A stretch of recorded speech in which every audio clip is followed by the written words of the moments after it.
Agriculture Secretary Brooke Rollins saw it in a gleaming vision, killed two birds with one stone. Her problem is that the Trump administration's immigration crackdown is affecting farms across the country. Food production is at risk of slowing down as migrant farm workers hesitate to show up to work. They fear being detained or deported because ICE agents are descending on America's farms. Authorities say they arrested more than 300 farm workers in a recent operation targeting two California cannabis farms. They say they were not pursuing another worker when he suffered a fatal fall during one of those raids. Now, the problem is U.S. agriculture relies on migrant farm workers, and the industry is lobbying the administration not to deport them. But President Trump's MAGA supporters accuse the industry of selling out. They want ICE raids on farms to expand. Meanwhile, President Trump's signature policy bill that he recently signed into law has its own problem. It includes some of the biggest cuts to Medicaid in decades, which could leave millions of people without health coverage, something that Trump promised not to do. But Republicans insist that the work requirements they inserted into the legislation only affect able-bodied adult recipients who choose to be unemployed. And that's where the Agriculture Secretary Brooke Rollins comes in.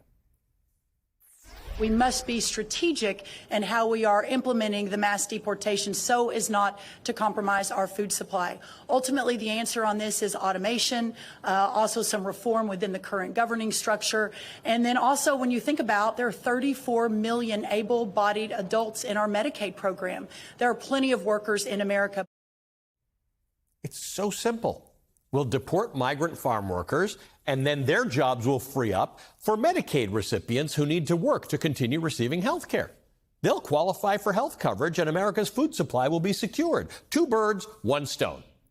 It goes without mentioning the number that Secretary Rollins uses, 34 million able-bodied adults. First of all, the number is much, much lower than that. It's between 25 and 30 million. And according to Kaiser Family Foundation's research, a majority of them are working full or part-time.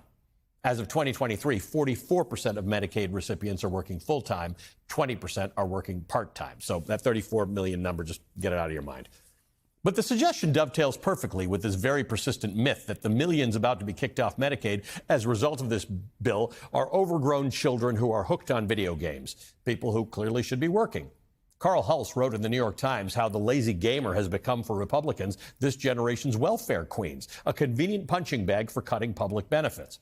But a Brookings Institution analysis of Medicaid rolls conclude that even if these so-called lazy gamers had their benefits dropped, wouldn't generate anywhere close to the savings that Republicans expect. Quote, Speaker Mike Johnson's archetypal young men who hang out in basements playing video games are not as common as he may imagine and just don't use a lot of health care services, which suggests that Medicaid cuts will more likely affect people who do work or go to school full time, as well as people with physical limitations that prevent them from working in the first place. The bigger problem in Brooke Rollins' idea is that workers aren't really that modular. Many of the estimated 6 million people that the Republican reconciliation bill will kick off Medicaid because of work requirements live in the country's cities, major population centers, nowhere close to farmland. And they may be trained in things other than farming. You can't just pick them up from here or there and suddenly drop them on America's farms and expect everybody's problems to be solved. Both Trump's justifications for mass deportation, that the country is overrun by criminal migrants, and his justification for cutting Medicaid, that the only people affected are somehow undeserving anyway, are untrue. So when you start with these two false premises, you end up with a very false solution.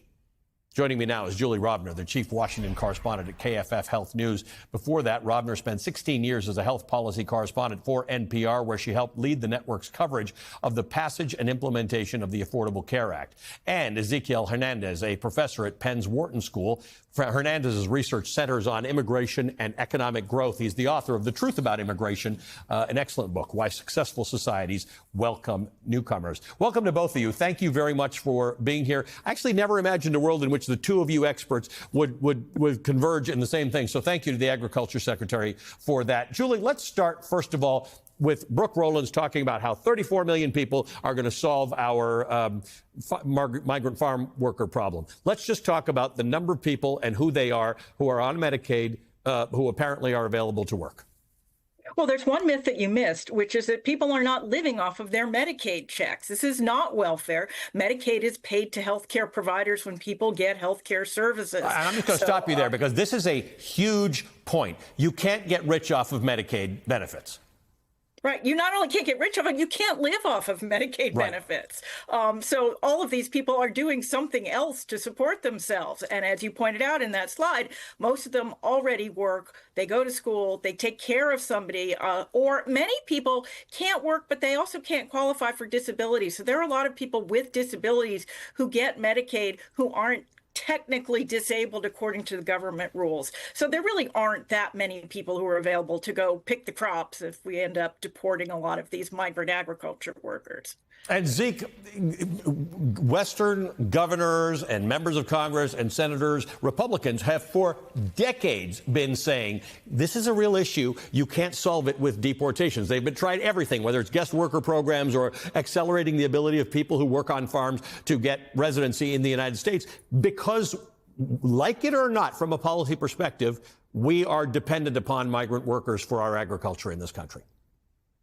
Absolutely. The numbers are unambiguous about this. And like you said, it's been like this since at least 1965, when we stopped having open borders with Mexico, where people could just come in for the harvest. And so it's been decades and decades now that we've had this issue. I'll give you just one example. In North Carolina in 2011, right in the aftermath of the financial crisis, there were 500,000 North Carolinians that were unemployed, 500,000. There were 6,000 farm jobs open. Only about 200 U.S.-born workers applied for those jobs, and only 7 of them, that's the number 7, I'm not misstating that, finished the harvest, right? So that just tells you that for whatever reason, for many reasons, there are people who will just simply not do farm work for a lot of the reasons you just stated. They are doing other kind of work. They have other kinds of skills. And so the premise behind the deportation is that that we don't need these workers, that they're taking advantage of American workers, and if we just get rid of them, there's a group of people willing to fill the void. Right. It just doesn't hold up to scrutiny. By the way, people don't really register this fact, but agriculture work is the most dangerous work in America, like statistically. It's hard work, it's hot work, and it's dangerous work. Julie, part of the Republican defense of Medicaid cuts is this idea that lots of undocumented immigrants are receiving Medicaid. Senator John Barrasso was on Meet the Press this morning. Listen to what he had to say. Medicaid has become a magnet for waste, for fraud, for abuse, and even corruption. And during the votes on this bill, the Democrats said, nope, keep sending Medicaid to illegal immigrants. There are 1.2 million illegal immigrants on Medicaid right now. Senator, a couple things. 92% of people who are on Medicaid are either working or would qualify for an exemption. And it is worth just reminding people, folks who are here who are undocumented actually aren't eligible to receive Medicaid. Let me just point out there that there are still 1.2 million illegal immigrants on Medicaid because states have set up money laundering schemes to drain Medicaid, to pay for illegal immigrants. If you're wondering why I'm not saying anything, because I'm just kind of dumbfounded. Kristen corrected him, and then he went back to say 1.2 million illegal immigrants on Medicaid because states have set up money laundering schemes to drain Medicaid to pay for illegal immigrants. I mean, Julie, if you feel like saying, Ali, I have no comment on that, move on, I'll accept that answer, because I don't know what you know about this that I don't know. States having set up schemes to drain Medicaid.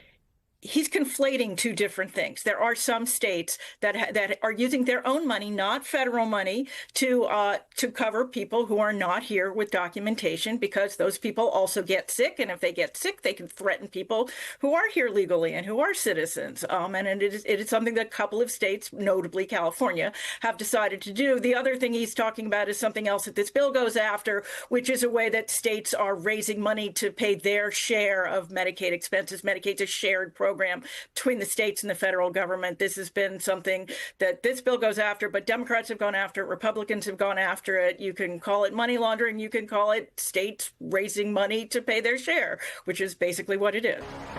I'm back now with Julie Rovner, Chief Washington Correspondent at KFF Health News, and Zeke Hernandez, Professor at the University of Pennsylvania's Wharton School. Zeke, I got to give it to the Agriculture Secretary. She's trying to solve a problem because the deporting of these migrant workers is just going to have a really bad effect on agriculture. But much more than that, it's going to have a big effect on the economy in general. The Dallas Federal Reserve Bank released an analysis this week into the effect of Trump's immigration crackdown on GDP growth just in the next 2 years. It says with current immigration levels, GDP growth could be 0.8 percentage points lower than it would have been at late 2024 immigration levels. Now, I will say 0.8% may not seem like a lot to people, but to those of us who follow economics, that's a very, very big deal.